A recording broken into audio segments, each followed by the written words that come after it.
Mga puso, matapos ang 5 kaadlaw nga closure, mga patso sa riyon, liwat nga ginbuksan. Unang adlaw sang liwat nga pagbukas, nangin matawhay. Police Regional Office 6 nagpahayag nga generally peaceful ang pagpatuman sang closure order. Inigitutukan ni John Sala. Plano kunta ni isang pamilya ni Nanay Juliet nga sang Oktubre 29 pa magsindi sang kandila sa pansyon sang ilang mga nagtaliwan nga himata diri sa Mandurriao Public Cemetery apang bagod sa closure. Gin pakamaayo nila nga subong na lang magkadto. Kaso sa subong nga pandemya, syempre ang aton ginalikawan, yung sa gafalol kita sa protocol. Kaya ang pusubong hindi ta malikawan ang aton kontra is virus.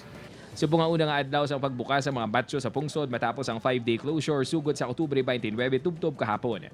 Temprano pa nga nagpadulong sa mga patso sa syudad kag probinsya sang Iloilo ang pila ka mga wala makahingagaw bisita antes ang closure. Si Manong John bagod masako sa trabaho sa naligan nga semana subong man naisipan nga magbisita. Para hindi bala maginutok lang tao bala sir. Sino sa Police Regional Office 6 wala sang major incidents o kun mga violations ug apprehensions nga natabo kaangot sa closure sa mga patso. So far, generally peaceful ang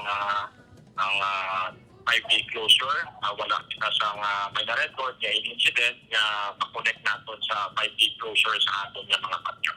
Dugang pa ni Lieutenant Colonel Solis, mentras kinahanglan pa sa mga local government units ang deployment sa kapulisan, magapadayon ang pagbantay sa mga ini sa mga patyo. Mintras nga open na aton mga patyo para sa aton mga kauturan. So, ara kita magabulig para sa pagbantay sa aton nga mga patyo. Upuod kay Cirilo Rinduque, John Sala, 1 Western Visayas.